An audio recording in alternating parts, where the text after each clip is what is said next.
নমস্কার বন্ধুরা, আমার আরও একটি নতুন কুকিং ব্লগে আপনাদের সকলকে স্বাগত জানাই। আশা করি আজকের ব্লগটা আপনাদের ভালো লাগবে।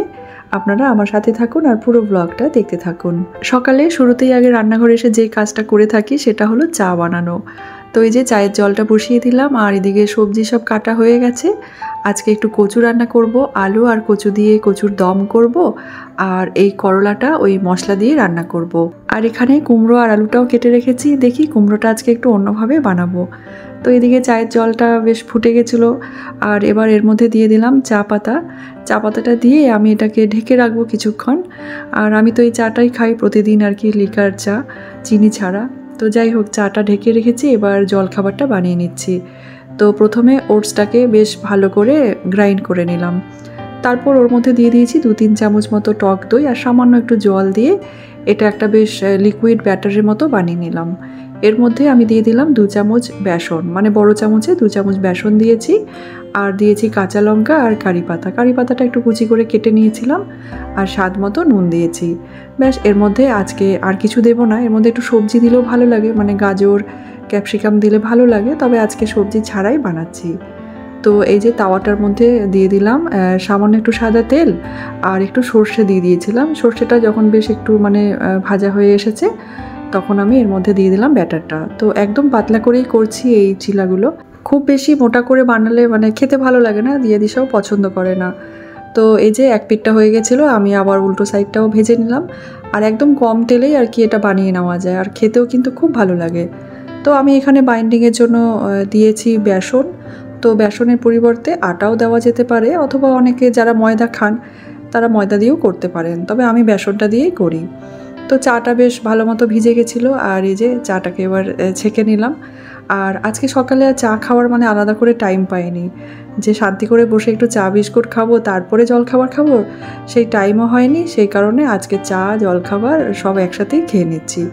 আর এই গরম গরম চিলাটা খেতে কিন্তু বেশ ভালো লাগে, একটু দই দিয়ে খেলে বেশি ভালো লাগে, দই বা একটু যদি তার সাথে স্যালাড নেওয়া হয়, এটা কিন্তু খুব ভালো একটা মানে স্বাস্থ্যকর খাবার। তো আমি একটু টমেটো সস দিয়ে খেয়ে নিলাম, চাটা খেয়ে নিয়েছি। এবার রান্নাঘরে চলে এসেছি, ভাতটা বসিয়ে দিয়েছিলাম আমি আগেই, তো ভাতটা কিন্তু আমার রান্না হয়ে গেছে। তো ভাতটা নামিয়ে ফেলবো, তারপরে এবারে এক এক করে সব সবজিগুলো রান্না করব। সবজি বলতে আজকে ওই যে বললাম ওই গাঁটি কচুটা একটু আলু দিয়ে মানে ওই দমের মতো করব আর কি। তো গ্যাসে দুটো বসিয়ে দিয়েছি কড়াই, আর এখানে করলাটা একটু নুন আর হলুদ বেশ ভালো করে মাখিয়ে নিচ্ছি। তো কালকে করেছিলাম মশলা দিয়ে করলাটা, দিয়া দিশাও খেয়েছে, মানে এমনিতে করলা ভাজা করলে ওরা খেতে চায় না, তো বললো মা আজকে আবার অমনি করে বানাও করলাটা, আমরাও খাবো। তো আমার তো শুনে খুব ভালোই লাগলো। তো প্রথমে করলাটা বসিয়ে দিচ্ছি। তো কড়াইটা বেশ ভালো মতো গরম হয়ে গেছে, দুটো রান্নায় আমি একসাথেই করে নেব। ছোট দুটো কড়াই চাপিয়ে দিয়েছি। করলার জন্য এখানে আমি ফোড়ন দিয়েছি সর্ষে আর গোটা জিরে, আর দিলাম কারি পাতা। তারপরে ফোড়নটাকে বেশ ভালো করে নাড়াচাড়া করে নিলাম।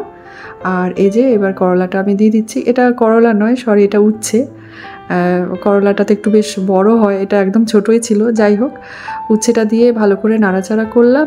এবার দিয়ে দিলাম একটা গোটা কাঁচা লঙ্কাটা চিড়ে দিয়েছি। তারপর এক এক করে সব মশলাগুলোও দিয়ে দিলাম। 1/2 চামচ করে দিলাম জিরে গুঁড়ো, ধনে গুঁড়ো, কাশ্মীরি লঙ্কার গুঁড়ো দিয়েছি খুব সামান্য, আর দিয়েছি আমচুর পাউডার, আর এর মধ্যে দিলাম 1 চামচ বেসন।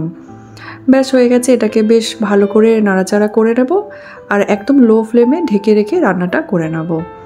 এবার কচুর তরকারিটাও বসিয়ে দিচ্ছি। তো কড়াই তেলটা গরম করে নিলাম, গোটা জিরে আর তেজপাতাটা ফোড়ন দিলাম, আর এবার আলু আর কচুটা দিয়ে দিলাম, স্বাদ মতো নুন দিয়েছি।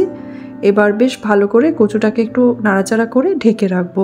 কচুটা ভাজা হোক, আর এদিকে উচ্ছেটাও কিন্তু রান্না হয়ে গেছে। নামাবার আগে দিয়ে দিলাম 1 চামচ গুড়ের পাউডার। তো আপনারা অনেকেই জানতে চান আমি কোন কোম্পানির গুড়ের পাউডার খাই। তো আমি যখন যেটা পাই আর কি, যে কোনো ব্র্যান্ডেরই আমি অর্গ্যানিক গুড় পাউডারগুলো কিনি, মানে অনলাইন থেকেই অর্ডার করি, আর এই গুড় পাউডারটাই আমি খাই আর কি। চিনিটা একেবারেই খাই না, আমাদের বাড়িতে কেউ চিনি খাই না আমরা। আর এবার কিন্তু উচ্ছেটা আমার রান্না হয়ে গেছে, একদম ভাজা ভাজা করে নামিয়ে ফেলেছি। কচু তরকারির জন্য এখানে আমি আদা, কাঁচা লঙ্কা আর কয়েকটা কাজু বাদাম বেটে রাখলাম। আর কুমড়োটা আজকে একদম ভর্তা বানাবো, তো কুমড়ো আর আলুটা সেদ্ধ করে নিলাম, মানে কুকারে দিয়ে দিলাম, একটা সিটি হলেই হয়ে যাবে।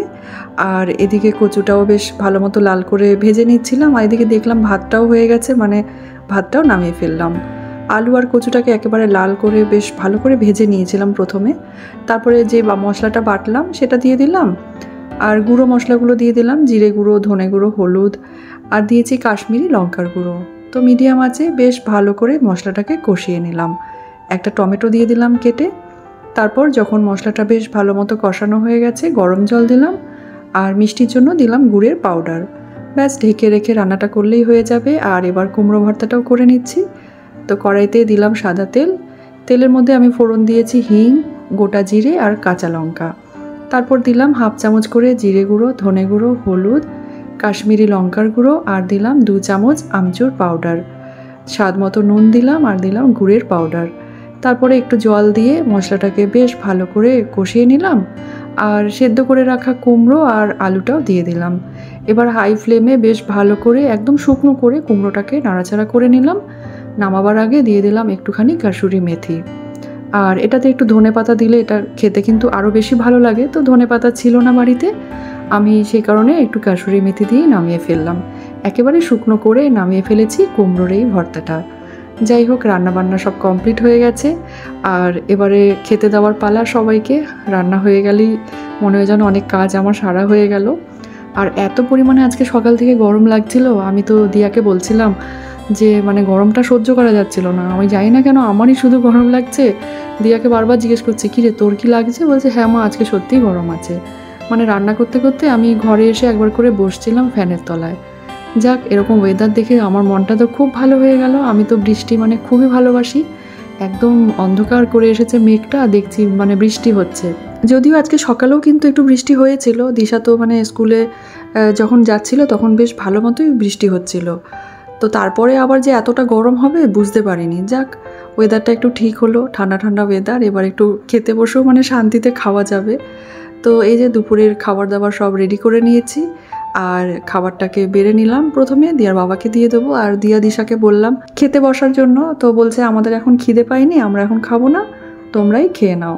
তো যাই হোক, বাইরে একদম ঝমঝম করে বৃষ্টি পড়ছিল, আর এদিকে আমিও খাবারটাকে বেড়ে নিলাম। প্রথমে দিয়ে দিলাম দিয়ার বাবাকে, আর তারপরে আমিও খেতে বসে পড়লাম।